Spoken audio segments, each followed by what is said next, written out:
istana kerajaan yang megah sang putri telah berhasil disembuhin sama Suliwa, yang mana Suliwa pun tidak kelihatan oleh sang putri ketika mamanya memberitahukan bahwa ada seorang tabib yang sudah bisa untuk menyembuhkannya. Ia menjadi penasaran, siapa seseorang yang telah menyembuhkan akan dirinya tersebut. Mamanya pun akan memberitahukannya nanti, karena ia akan melihat sendiri siapa yang telah menyembuhkannya. Membuat anak itu penasaran siapa yang telah menyembuhkan dirinya, dan mungkin seseorang yang tua dan berpengalaman atau apalah itu ya. Nah, tabib yang Kanjeng Ibu ceritakan. Oh, dia sedang meramu obat lanjutan yang harus kamu minum. Tapi saya sudah merasa semakin segar, Kanjeng Ibu. Pasti dia sudah berpengalaman ya.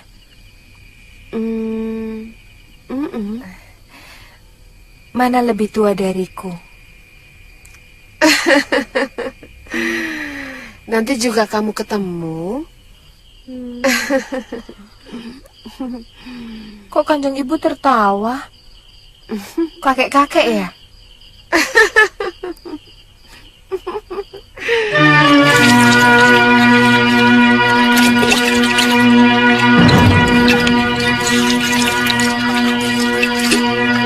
Di dapur kerajaan, Suliwa dan Bongoh sedang meracik obat untuk menyempurnakan penyembuhan dari sang putri, yang mana mereka sambil bercerita dan bercanda entah apa yang dibicarakan mereka. Saya pun kurang begitu mengerti dan entahlah apa itu. Kemudian sampai suatu celetukan Suliwa pun menjadi tertawa terbahak-bahak hingga mengagetkan si Bongoh. Kenapa? Dan Bongoh pun merasakan keheranan. Namun, itu adalah Tuan Suliwa, yang mana Tuan Suliwa sedang rajin untuk bercanda dan membuat tertawa, maka tertawalah semuanya dengan kalimat hahaha. Saya kan tidak ikut sayembara, Ngoh. Saya bekerja sebagai tabib biasa. Gusti putrinya tidak cantik ya? Sangat cantik. Lah kok Tuan nolak? Aku kan sudah punya Galuh Parwati. Sayang. Sayang kenapa? Sayang bukan saya yang bisa mengobati Gusti Putri. Kalau saya, keturunan saya kan bisa sedikit tertolong.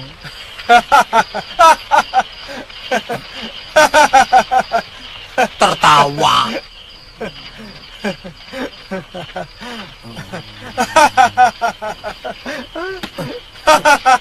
Ketawa.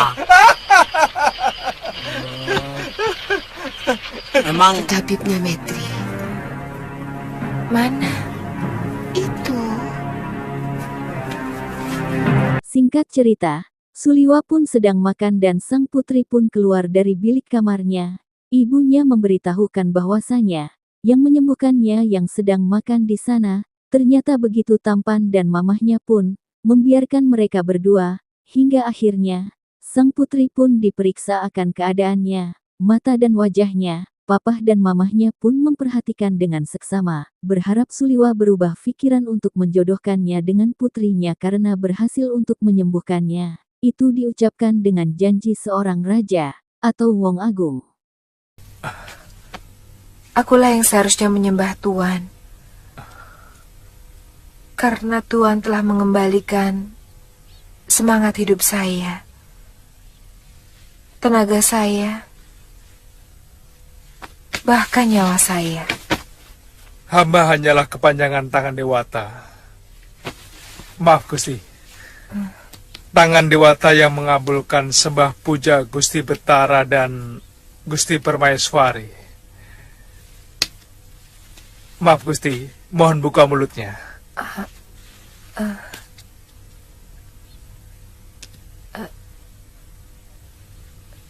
Kepada Sang Pencipta manusia.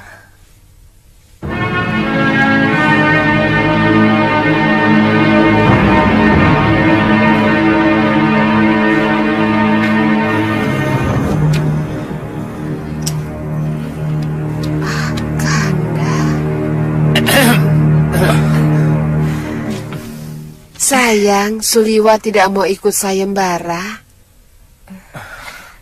Mungkin Tuan Tabib telah memiliki kekasih yang sangat cantik. Maaf Gusti Dewi dan Gusti Permaisari. Bukan karena kecantikan calon istri hamba. Pada akhirnya Suliwa pun ditanyakan tentang mau atau tidak menjadi seorang pendampingnya. Namun yang diharapkan pun tidak terjadi, karena Suliwa telah berjanji kepada dirinya, sebagai seorang ksatria ia tidak mendua dan akan mencintai akan istrinya. Tidak mungkin ia mengkhianati dan mendua. Kalau Mimin Sih mau-mau aja kan kesempatan gitu, jadi menantu raja. Apa yang diinginkan pun dipenuhi oleh para pasukan dan menterinya. Oleh karenanya Ang Putri pun merasa iri dengan perempuan yang telah dicintai oleh Suliwa. Alangkah indahnya. Hamba sudah membuatkan tablet obat untuk Gusti Putri selama 1 sasi. Mudah-mudahan tidak akan muncul gangguan penyakit lagi. Ampun Gusti. Ampun Gusti. Ada mau bengkali. Gusti Temenggung dan Rakyat Patih menunggu kedatangan Gusti Betara di bangsa penghadapan. Juga seorang dukun yang pernah ikut sayembara. Aku akan ke sana. Ada apa lagi dukun itu kemari? Tabib Liwa. Iya Gusti. Mari ikut saya ke balai penghadapan. Baik Gusti.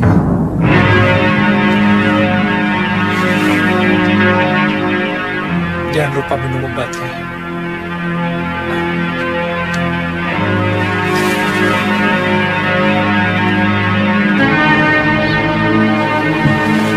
Kemudian datang berita tentang dukun, yang tempo hari, mencoba mengobati sang putri namun gagal, yang mana ia ingin menagih janjinya untuk supaya dipenuhi janjinya, karena ia telah berhasil juga untuk mencoba mengobati sang putri, yang mana sang putri berhasil karenanya. Ia mengusir dedemit dan makhluk gaib yang ada di sana hingga katanya ia menghancurkan akan sarangnya. Dan akhirnya, sang putri pun berhasil disembuhkan. Sang raja kesal dan tidak percaya dengan apa yang didengarnya. Karena sang raja pun, dengan mata kepalanya sendiri melihat Suliwalah yang telah menyembuhkannya. Bukan dukun tersebut, dan dukun itu bersikeras dengan apa yang dia yakini. Hingga ia berubah menjadi seorang genderuwo dan Suliwa pun diserang oleh dukun tersebut, hingga pada akhirnya Suliwa pun dengan mudahnya mengalahkan akan genderuwo itu, dan kembali berubah wujudnya menjadi manusia biasa seperti kembali. Dihukumlah genderuwo tersebut ke penjara bawah tanah, agar sesuai dengan kesalahannya. Sehingga mereka menyerah. Terus? Mereka ketakutan dan langsung meninggalkan garba Gusti Putri. Sehingga hamba mendengar Gusti Putri sudah sembuh dari sakit yang telah mereka bikin. Dengar? Iya, Gusti. Dari siapa kamu mendengar? Dari seorang Mauri, Gusti Betara. Jadi, dia juga yang menyuruh Dika ikut sayembara? Benar, Gusti Betara. Dengar, di sini ada seorang tabib. Dan dengan mata kepala saya sendiri, saya menyaksikan dia telah meramu obat dan meminumkannya kepada putri saya. Dan dengan mata saya sendiri, saya menyaksikan kesembuhan putri saya. Bagaimana Andika bisa yakin bahwa Andika lah yang telah menyembuhkannya?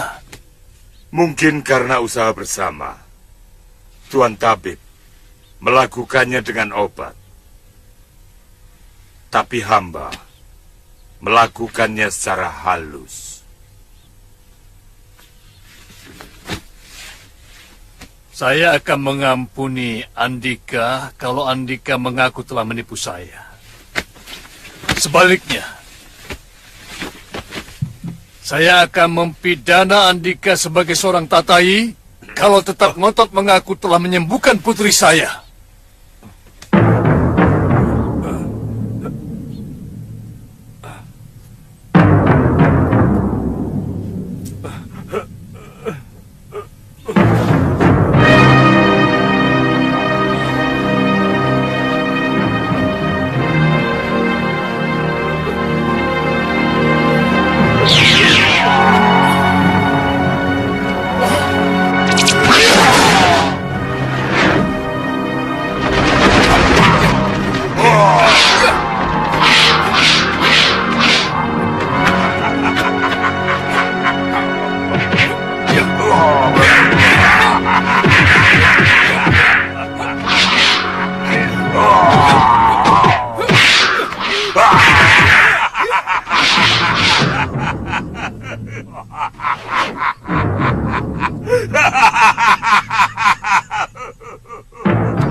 Ampun Gusti Betara, terpaksa hamba lakukan, karena dia hampir mencelakakan hamba.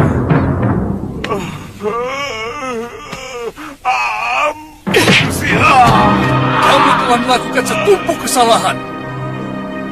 Mencoba menipu raja, mencoba membunuh, dan membuat onar di dalam kedaton. Pengawal, seret dia keluar.